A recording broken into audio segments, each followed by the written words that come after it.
Samahan niyo na naman po ako sa isang makabuluhang araw. Ayan po, ngayong oras na to, yan po mga kapuyat po, pauwi na po kasi ako niyan. Nagtatlong oras po akong OT sa work. Yan mga kapuyat, sa mga oras na yan, wala pa nga po masyadong sasakyan. Masyado pa pong maluwag yung mga daanan, kaya mabilis yung pag-uwi namin.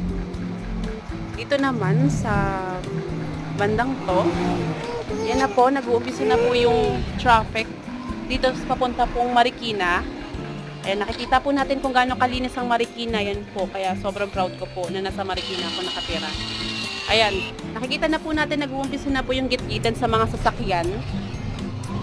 Hindi na po talaga ganun kagaan dumaan ng mga oras na yan, pero okay naman po, passable pa naman po. Yan po yung statwa pong nakita nyo kanina mga kapuyat, yun po si Marikina. Siya po yung magandang dilag po kung bakit yung Marikina is tinawag na Marikina. It's kasi po from the word itself po, Marikitna means maganda. Ayun po. Hindi po ako marunong mag-explain. Pagpasensya nyo na po ako mga kapuyat, first time ko po talaga mag voice over dito.